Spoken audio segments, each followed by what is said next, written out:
jewe ico natoye ni ikintu mu Faransa bita disposition des touches.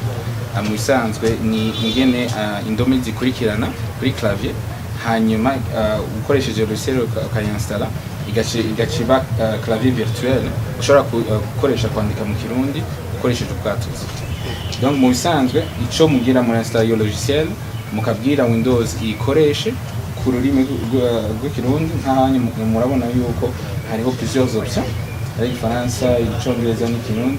Hanyuma ndayitoye natangura kwandika iq kibare we ntihinduka ariko ikiba a kubera anyo uni wandika kiba kwandika. Bon hariho izina yayo ahejuru, hanyuma twaba dufise ama accent ku rubamfu, hanyuma uko nashize indome nazegereje mbona yuko zikoresho cyane ziri kumwe nka re na we, m na b canke p na f.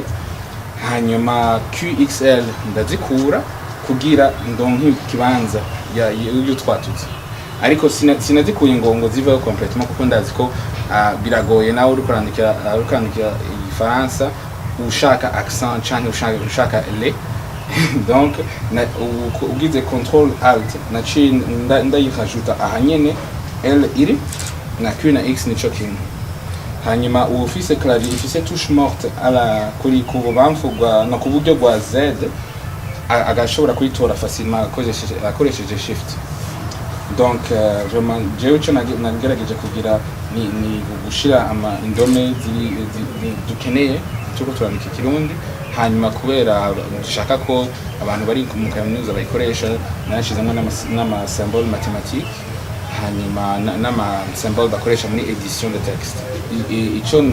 Ico nari nshaka gukoresha, ico nari nshaka kwita clavier ni jambo ifise sens mu Kirundi kandi bishoboka yegereye nyene ukwandika, gusa sishobora gusubira ama lettre nka u muri list ngaha anye kubera nanisha kuyegereza aya izindi ndome.